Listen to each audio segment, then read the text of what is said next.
This is a ramp protocol. The first part is to raise your body temperature and heart rate, preparing the body for the exercise to come. I've chosen 4 basic athletic movements to do this, which give you an opportunity to practice game-based movements at the same time.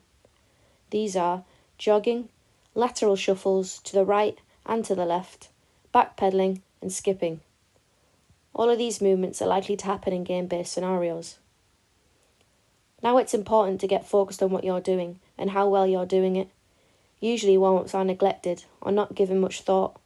Athletes simply go through the motions, not really applying themselves fully or getting the most out of them. But actually, they're a great chance to practice moving efficiently and preparing the mind for exercise.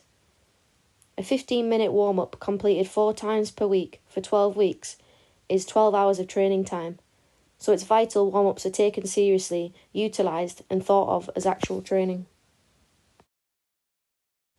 The second and third phase of the ramp protocol, activation mobilisation, are often merged together.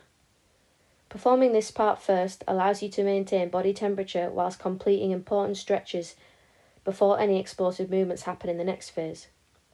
Since our body temperature has increased, we need to make sure the joints and muscles are also ready for the session.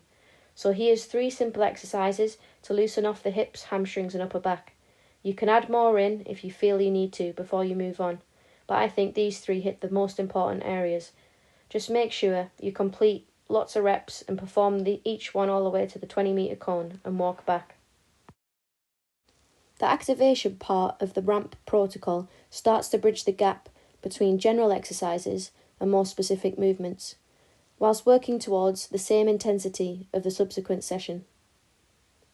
The activation exercises chosen here ensure the neuromuscular system, muscles and tendons are all fired up and ready to go for more explosive movements. Again, these simple exercises, performed well, amount to hundreds of reps performed over each training week, meaning important patterns, techniques and athletic qualities are ingrained over time. Always complete each exercise to the 20-metre cone and walk back. The last phase of the ramp protocol is potentiation, and ankle priming is such an important athletic ability for sprinting. The better you are at creating stiffness in the body, and specifically the ankles, the better you'll be at applying force into the ground, which means faster running. Since we're warming up for a speed session, this is a great opportunity to practice the techniques of sprinting. So here are a few technique drills to practice before we start. This is all about hitting the right shapes and patterns and doing it with control. If you can't do it at slow speed, you're not able to do it at maximal speed.